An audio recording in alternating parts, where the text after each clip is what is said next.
A missile that launches its own missiles sounds pretty silly at first pass, and I'm willing to admit that I was dismissive of DARPA's Longshot program when I first heard about it. But the more I've read into this effort, the more I've come to realize that the concept really does have a great deal of promise. With a long list of AI-enabled drones in active development for the US military, it's clear that the Air Force envisions the future of air warfare as a numbers game. And the inconvenient truth about a conflict with a nation like China is that the US would suffer losses, serious and significant ones, even along the road to an inevitable victory. And while America does boast a larger fleet of fifth-generation fighters than any nation on the planet, a single F-35 going down would cost between 40 and 60,000 man-hours to replace. And if one of America's F-22s were to be shot down, well, it could never be replaced at all. Of course, the Air Force aims to bolster these stealth fighter numbers with collaborative combat aircraft, AI-enabled drone wingmen meant to fly alongside these fighters. But they're not exactly disposable either. At roughly $30 million apiece, losing a single CCA drone would cost more to replace than a top-of-the-line M1A2 Abrams main battle tank. But that is where DARPA's Longshot comes in. A single-use jet meant to be launched in a variety of ways, including from under wing, that carries its own payload of air-to-air missiles, zooming out ahead to hunt down enemy aircraft and engage them all on its own before either being shot down or simply discarded. So let's talk about Longshot specifically, and more broadly, whether or not disposable drones really do have a place in air-to-air combat. I'm Alex Hollings, and this is Air Power.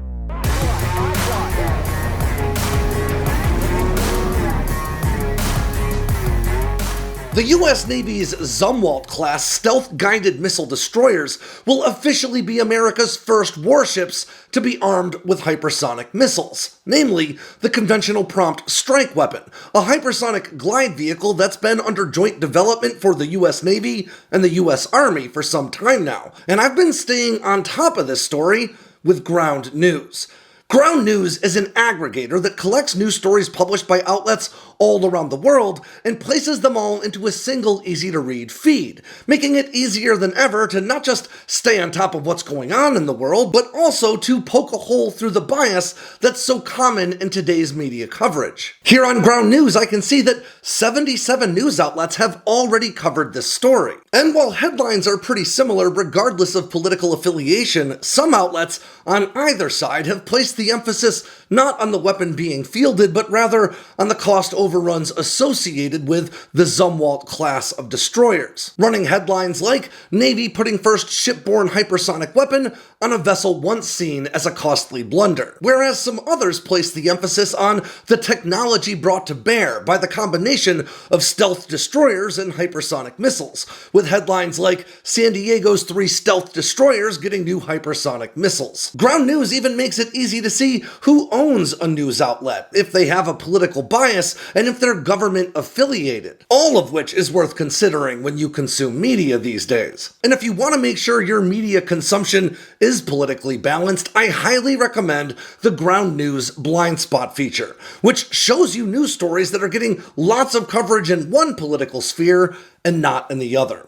Ground News is an invaluable part of my day-to-day news consumption and my research, and it can be for you too. In fact, between now and the end of the year, I can get you 50% off the same Vantage plan that I use every day. Just go to ground.news/sandboxx with 2 X's or follow that link in the description below. Again, that's ground.news/sandboxx to get 50% off their Vantage plan that'll help you stay on top of things. The era of air-to-air combat officially began on October 5th of 1914, when a pair of biplanes duked it out at close range over Reims, France, using handheld machine guns and rifles. 30 years later, near the end of World War II, air combat technology had matured to the point where fighters could engage one another at average distances of up to 1,000 yards, around 3,000 feet, using purpose-built onboard cannons. And just 14 years after that, in September of 1958, a Taiwanese pilot scored the first air-to-air missile kill in history against a Chinese MiG over the Taiwan Strait, using an American-sourced F-86 Sabre armed with newly minted AIM-9B Sidewinder missiles.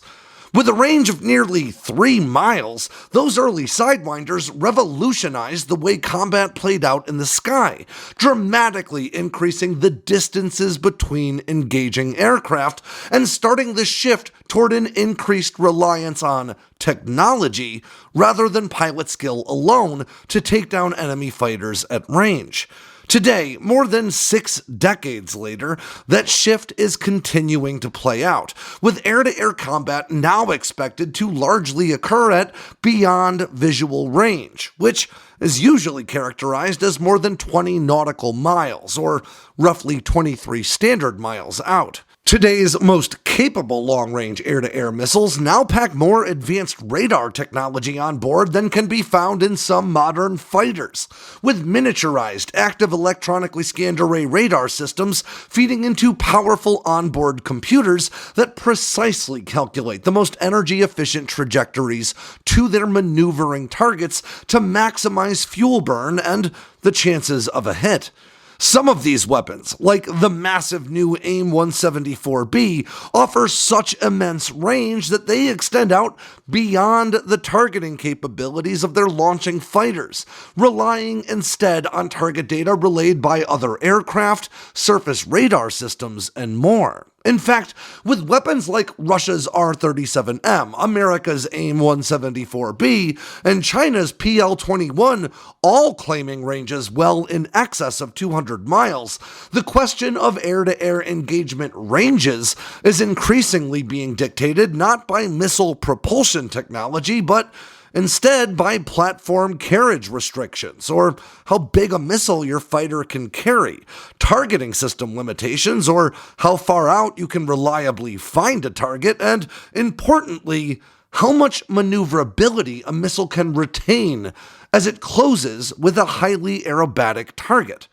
The under-discussed reality of talking about maximum missile ranges is that these figures don't just include how far the weapon can travel under power, but rather also how far it can coast after depleting all of its fuel and still feasibly hit a sluggish but airborne target.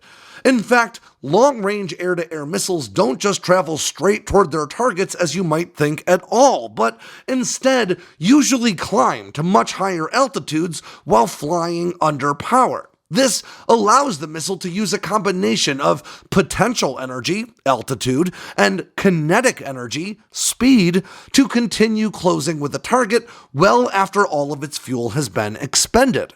The legendary AIM-54 Phoenix missile, once carried by F-14 Tomcats, as an example, would famously climb to more than 100,000 feet in altitude after launch in order to engage incoming bombers at 100 or so miles away.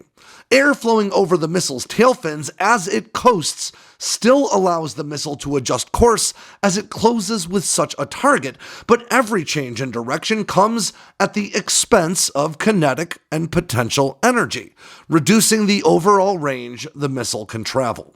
As a result, this method can be very effective when shooting at big platforms like bombers, refueling tankers, and airborne command and control aircraft like AWACS, but it's not particularly effective against maneuverable targets like fighters. The missile simply doesn't have enough energy left in the form of fuel, speed, or altitude to perform the dramatic aerobatics necessary to close with a nimble jet that's trying to shake it. This is why, despite all the talk about super long-range air-to-air missiles all over Reddit and in the comment sections under articles and videos, I'm usually a lot more interested in the performance of a long-range missile at closer ranges, like say 50 to 70 miles or so, where a fighter's onboard radar can find a target, and with the right missile, the weapon may still be traveling under power, and as such, can maneuver to close with a fighter-like target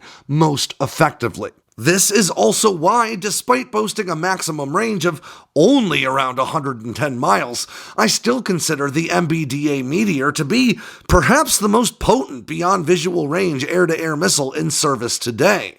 Rather than a traditional solid-fuel rocket motor, the Meteor is powered by a solid-fuel variable-flow ducted rocket ramjet, which makes it possible to regulate the speed of its fuel burn and extend the amount of time the weapon flies under power.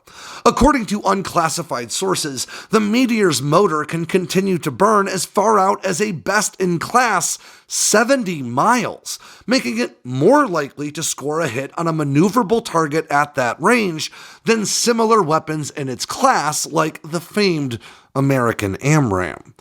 But what if there was a way to preserve a missile's fuel until it's already within just a few dozen miles of its target, allowing it to reach that enemy fighter while still flying under power, making it feasible to match that target's maneuvers and score a hit no matter how fancy the flying gets?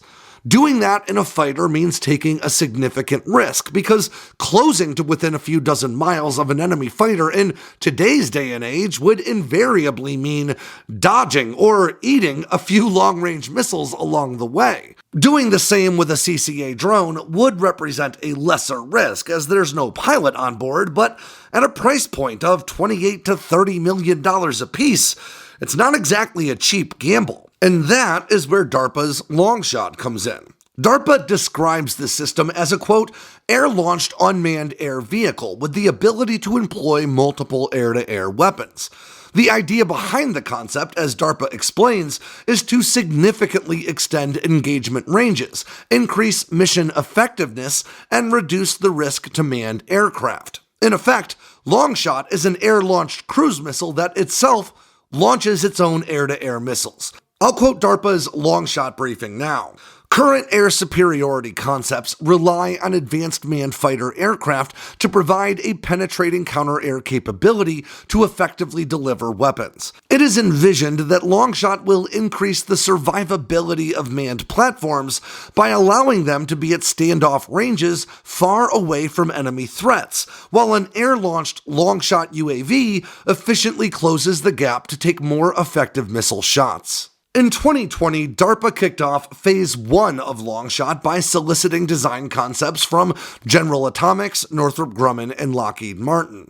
General Atomics was the only firm selected to move forward into Phase 2 in 2021, with ongoing design maturation continuing until June of 2023, when they were awarded a Phase 3 contract to move toward flight testing of their system, which reportedly started in December of that same year. Now, this drone is too large to be carried internally by fifth-generation fighters like the F-35 or F-22, as it's intended to carry a pair of large air-to-air missiles like the AIM-120 AMRAAM, or Advanced Medium-Range Air-to-Air Missiles. Instead, it would be carried under wing by fourth-generation fighters like the F-15EX, or deployed from inside the weapon bays of bombers like the B-52 or B-21. While it's also possible that Longshot could be deployed from the F-35's external weapon stations, doing so would require the aircraft to carry a pylon even after launch, compromising some degree of its stealth. Specifics about the General Atomics Longshot platform are pretty sparse in the public domain, including its overall dimensions and means of propulsion.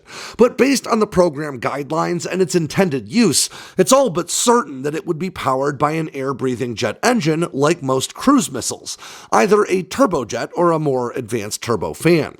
In October of 2023, Aviation Week defense editor Steve Trimble reported that the system will be powered by an engine that produces at least 3,000 pounds of thrust, roughly comparable to the General Electric J-85 turbojet found in small tactical aircraft like Northrop's F-5 and the T-38 trainer. Now, depending on the amount of fuel carried on board and the platform's overall size, that could allow Longshot to be launched from under the wing of, say, an F-15EX and cover potentially hundreds of miles before launching its intended payload of AMRAAMs. Now, this could allow these air-to-air drones to fly out ahead of aircraft as they enter into enemy airspace and engage enemy fighters as they present themselves. Conversely, they could also patrol a set area for an extended period of time, providing additional firepower for a combat air patrol.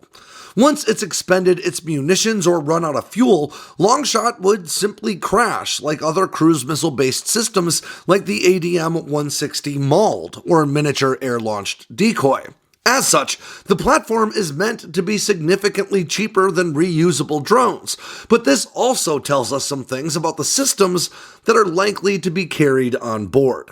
Aside from the requisite guidance and propulsion systems, other potential inclusions might be missile countermeasures, like a pylon integrated dispensing system that could deploy flares and chaff, an electronic warfare suite, and potentially even its own targeting systems like onboard radar, but truthfully, these are all pretty unlikely. Any advanced hardware stuffed into Longshot's airframe would dramatically increase its cost, and as a disposable system, increasing cost is something to be avoided. Instead, Longshot will likely be equipped with a data link that allows it to receive live target data from other nearby assets, including the launching aircraft, other fighters and drones, surface-based radars, and more. And this assertion was substantiated, at least to some extent, in DoD budgeting documents discussing the importance of maturing the platform's mission system architecture. I'll quote them now.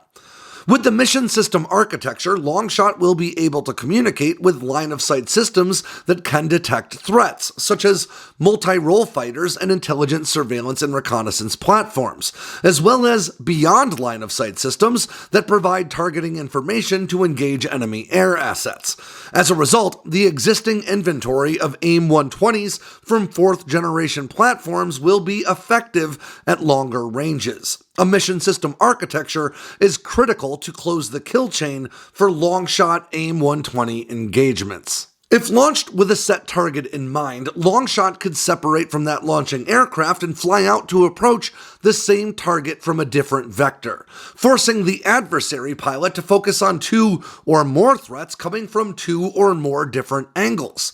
With multiple Longshots in the air coordinating with one another and nearby aircraft, an enemy fighter would then face threats approaching from multiple vectors simultaneously, a set of circumstances no pilot wants to face. And in a large-scale fight, Longshots deployed by 4th-generation fighters could dramatically extend the range of already long-legged weapons, like the latest iterations of the AIM-120 AMRAAM, which Raytheon claims are now approaching the range threshold of America's most advanced air-to-air missile making its way towards service, the AIM-260 Joint Advanced Tactical Missile. In fact, because the AIM-260 is designed to fit the same basic form factor as the AMRAAM, it even stands to reason that Longshot could carry them as well.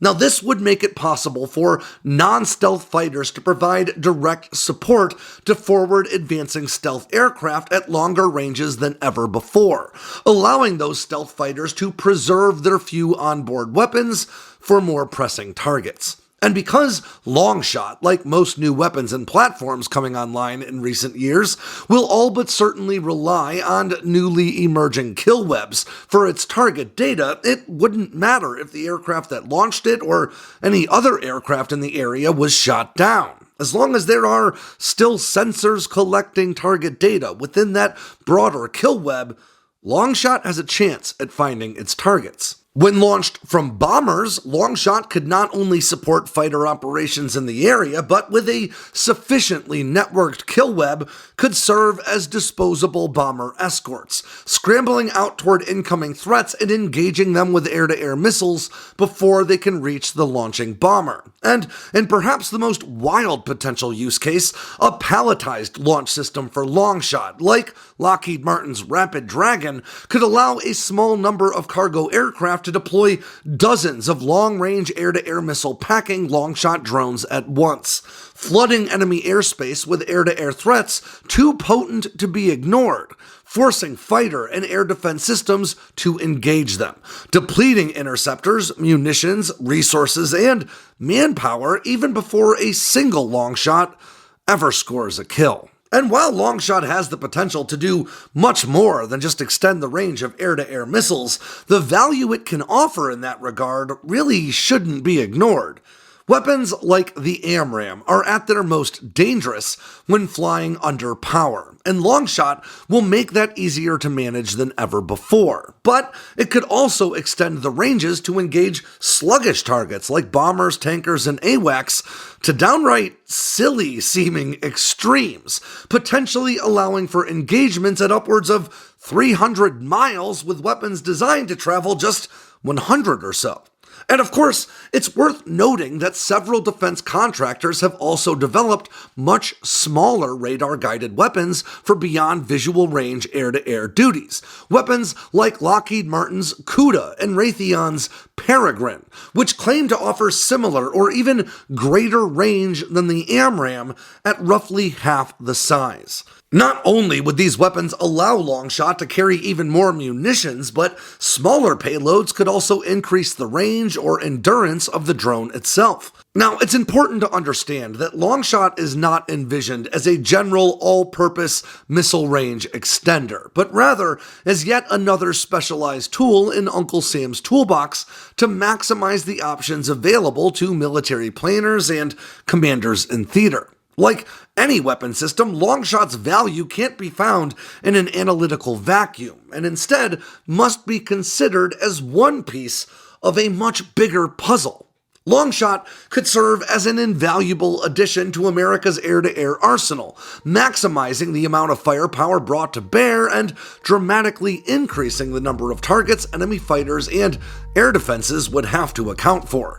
And while stealth fighters and CCA drones would represent a serious loss each time they're brought down, Longshot was gonna crash when it was through anyway. That is, if Longshot finds its way into service anyway. In early 2024, the Pentagon's Research and Engineering Office included a request for $10 million in additional funding for Longshot to integrate the AIM-120 AMRAAM into the platform and continue development of onboard systems in the DoD's unfunded priorities list.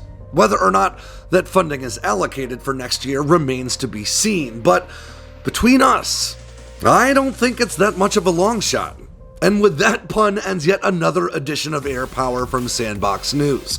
I'm Alex Hollings. Make sure to swing by sandboxnews.com today and every day for all the latest in news, entertainment, and motivation from all around the force. If you got anything out of today's video, make sure to click like and subscribe down below and leave me a comment so I know what I should cover next.